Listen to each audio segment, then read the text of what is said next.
ನಮ್ಮದು ಕಾಯಕ ಮತ್ತು ದಾಸೋಹಗಳ ಸಂಸ್ಕೃತಿ. ಸಾವಿರ ಬಡ ವಿದ್ಯಾರ್ಥಿಗಳಿಗಾಗಿ ಶ್ರೀಮಠಕ್ಕೆ ಬರುವ ಲಕ್ಷ ಭಕ್ತರಿಗಾಗಿ ದಾಸೋಹ ನಿಧಿ ದುಡಿಯೋಣ, ಜೊತೆಗೆ ದಾಸೋಹ ಸೇವೆ ಮಾಡೋಣ ಎಂಬಂತೆ ದಕ್ಷಿಣ ಭಾರತದ ಕುಂಭಮೇಳೆ ಎಂದೇ ಪ್ರಸಿದ್ಧಿಯಾದ ಶ್ರೀ ಗವಿಸಿದ್ದೇಶ್ವರರ ಜಾತ್ರಾ ಮಹೋತ್ಸವವು ಜನವರಿ 5ರಂದು ನಡೆಯಲಿದ್ದು, ಈಗಾಗಲೇ ಜಾತ್ರಾ ಮಹೋತ್ಸವದ ಮಹಾದಾಸೋಹದ ಕಾರ್ಯಗಳು ಭರದಿಂದ ಸಾಗಿದ್ದು ಮುಗಿಯುವ ಹಂತಕ್ಕೆ ಬಂದಿದೆ.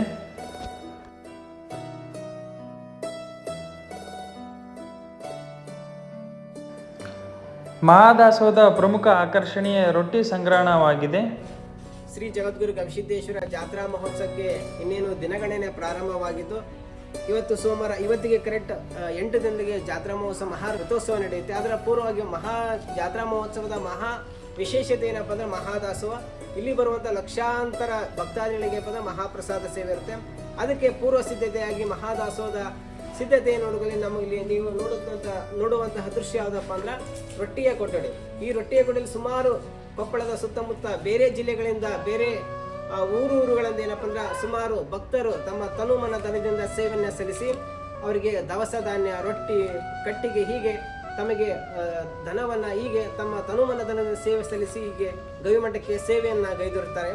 ತಾವಿಲ್ಲಿ ಕಾಣಬಹುದು. ಇಲ್ಲಿ ಕಾಣುವಂತಹ ರೊಟ್ಟಿಯ ಕೊಠಡಿ ಸುಮಾರು ಇಲ್ಲಿ ಈಗಾಗಲೇ ಸಂಗ್ರಹಿಸಿರುವ ರೊಟ್ಟಿ ಸುಮಾರು 2 ಲಕ್ಷಕ್ಕೆ ಹೆಚ್ಚು ರೊಟ್ಟಿ ಇಲ್ಲಿ ಸಂಗ್ರಹವಾಗಿದೆ.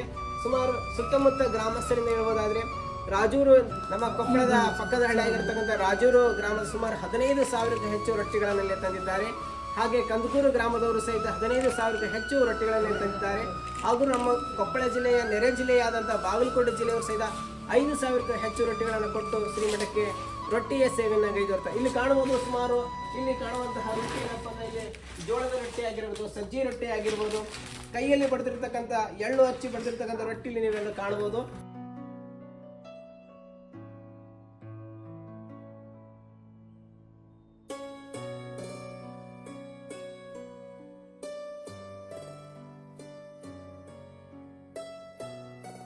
ಮಹಾದಾಸೋಹಕ್ಕೆ ಬೇಕಾಗಿರುವಂತಹ ಲಡ್ಡು, ಬೂಂದಿ, ಜಿಲೇಬಿ, ಮೈಸೂರು ಪಾಕು, ಶೇಂಗಾ ಹೋಳಿಗೆ, ಎಳ್ಳೊಳಿಗೆ ಹೀಗೆ ಇಡೀ 20 ದಿನಕ್ಕೆ ಆಗುವಂತಹ ಸಿಹಿ ಪದಾರ್ಥವನ್ನು ವಿವಿಧ ತಾಲೂಕುಗಳಿಂದ, ವಿವಿಧ ಜಿಲ್ಲೆಗಳಿಂದ ಭಕ್ತಾದಿಗಳು ಪ್ರತಿ ವರ್ಷದಂತೆ ಈ ವರ್ಷ ಸಾಕಷ್ಟು ಜನಸಂಖ್ಯೆ ಭಕ್ತಾದಿಗಳು ಬರುವುದರಿಂದಾಗಿ ಸಿಹಿ ಕೂಡ ಅದೇ ರೀತಿ ಹೆಚ್ಚಿಗೆ ಬರ್ತಾ ಇದೆ.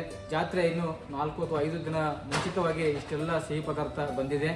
ಇನ್ನೂ ಹಲವಾರು ಸಿಹಿ ಪದಾರ್ಥಗಳು ಬರುವ ನಿರೀಕ್ಷೆಯಲ್ಲಿದ್ದೇವೆ. ಹಾಗೆ ಸಿಂಧನೂರಿನ ಭಕ್ತಾದಿಗಳು ಅವರು 5ರಿಂದ 6 ಲಕ್ಷ ಮೈಸೂರು ಪಾಕನ್ನು ಮಾಡುವಂತಹ ಪೂರ್ವ ತಯಾರಲ್ಲಿದ್ದಾರೆ.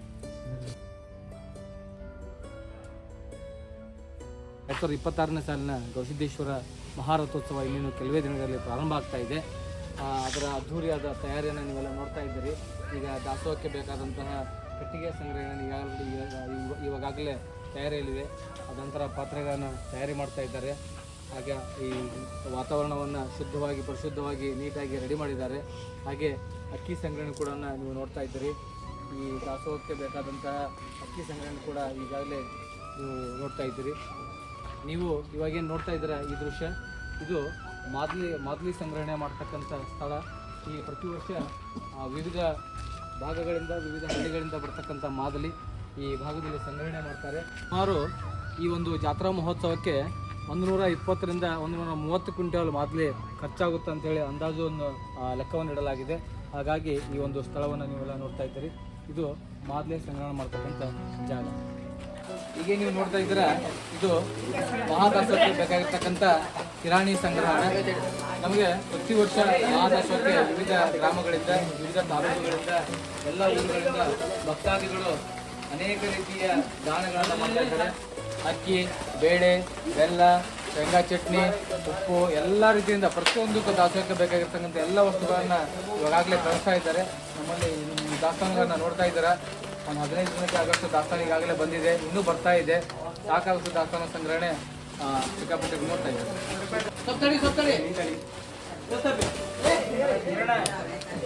ಮಹಾದಾಸೋಹದ ಮಹಾಪ್ರಸಾದ ಮಾಡ್ತಕ್ಕಂಥ ಸ್ಥಳ. ಪ್ರತಿ ವರ್ಷ ಜಾತ್ರೆಗೆ ಆಗಮಿಸುವಂತಹ ಸಾವಿರಾರು ಲಕ್ಷಾನುಗಟ್ಟಲೆ ಜಂಗುಳಿಯಾಗಿ ಆಗಮಿಸ್ತಾರೆ. ಆ ಒಂದು ಜನರಿಗೆ ಅನುಕೂಲವಾಗಲಿ ಅಂತ ಹೇಳಿ ಪ್ರತ್ಯೇಕವಾಗಿ 4 ಮಹಾನ್ ಕೌಂಟರ್ಗಳನ್ನು ಮಾಡಲಾಗಿದೆ. ಆ ಮಹಾನ್ ಕೌಂಟರ್ಗಳಲ್ಲಿ ಒಂದೊಂದು ಕೌಂಟರ್ನಲ್ಲಿ 16 ಕ್ಯೂ ಸಿಸ್ಟಮ್ಗಳಿರ್ತವೆ. ಆ 16 ಕ್ಯೂ ಸಿಸ್ಟಮಲ್ಲಿ ಅರ್ಧ ಭಾಗ ಸಿಹಿ ಪದಾರ್ಥಗಳನ್ನು ಇರ್ತಕ್ಕಂಥ ಸ್ಥಳವಾಗಿರುತ್ತೆ. ಇನ್ನು ಅರ್ಧ ಭಾಗ ಅನ್ನ, ಸಾಂಬಾರು, ಪಲ್ಯ, ಚಟ್ನಿ, ರೊಟ್ಟಿ ಇನ್ನಿತರ ಪದಾರ್ಥಗಳಿರ್ತಕ್ಕಂಥ ಸ್ಥಳವಾಗಿರುತ್ತೆ.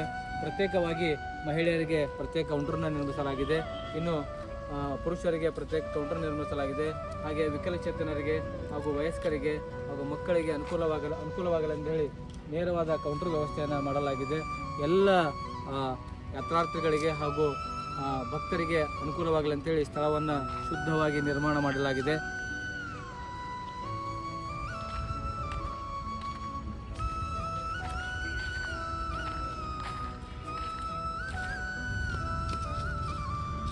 ಮಹಾಪ್ರಸಾದವನ್ನು ಮಾಡಿದ ತಕ್ಷಣ ಎಲ್ಲ ಭಕ್ತಾದಿಗಳಿಗೆ ಅನುಕೂಲವಾಗಲಿ ಅಂತೇಳಿ ಅಜ್ಜವರು ವಿಶೇಷವಾಗಿ ಆಸಕ್ತಿಯನ್ನು ವಹಿಸಿ ಪ್ರತಿ 100 ನಲ್ಲಿಗಳನ್ನು ಒಂದು ನಲ್ಲಿಗಳಲ್ಲಿ ಶುದ್ಧ ಕುಡಿಯುವ ನೀರು ಬರುತ್ತೆ. ಇದೇ ರೀತಿ ಪ್ರಮುಖವಾಗಿ ಪುರುಷರ ವಿಭಾಗದಲ್ಲಿ ಒಂದು, ಮಹಿಳೆಯರ ವಿಭಾಗದಲ್ಲಿ ಒಂದು, ಆ ಕಡೆ ಕೂಡ ಕೌಂಟರ್ನಾಗ ಮತ್ತೊಂದು, ಇದೇ ರೀತಿ 4